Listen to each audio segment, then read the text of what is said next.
tagumpay ng buong mga teams. So, ang Team Mars, so dito tayo nag-got ang aim high, Team Heart, Prosperity, Blessings, Falcon, at Eagle. So, sa pagpupunagi at ano na ating queen, Gracie, so, sakto may pagkain na tayo, guys. Ayan. So, sa pagpupunagi sa, si Ma'am Gracie, Gracie, na napakabait at napakaganda. So, di ba? Di ba sa Team Mars, ang ating, ano natin ay aim higher, dream bigger. Ay, ano, Sir Dodi? Ayan. Ito po yung so sa puno, kaya naging, siya yung, paulitin ko lang. So, yung Team Mars kasi tayo yung, siya yung pinakaugat natin. Sila ang naging strength at courage at yung kaya, siya yung pinakapundasyon na lahat sa mga teams na to. Kahit may iba't iba tayong direksyon, may iba tayong mananaw, pero isa lang ang ating layunin ng Team Mars na maging number 1 billion. 1 billion tayo this year. So, ayun po. Amen.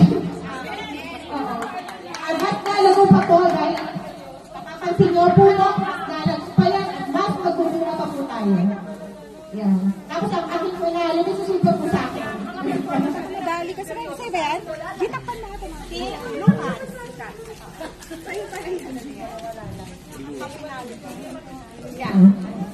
Sa Lucas, meron po kami isang puso, isang diwa. Team Mars, sa'yo nagula ang lahat. Ayan. Grabe ang haba, Ayan.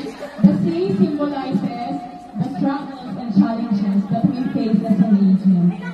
So, kung minsan maalon, kung minsan kalmado, but no matter what, we can still able to survive lahat ng mga challenges na dumarating sa atin. We can still able to stand kagaya ng pulong, matatag at malakas. So, yun ay, thank you. Ayan, tulad kami, tayo mga ahente, tulad ng isang damo, umulan, umaraw, tayo tutubo, walang makakaga, sa contract, tayo mga damong ligaw, patuloy na babangon kahit na magkaroon pa tayo ng kabiguan sa ating mga ginagawa sa pag-ahente. So that's all, ayan, dahil dyan, prutas,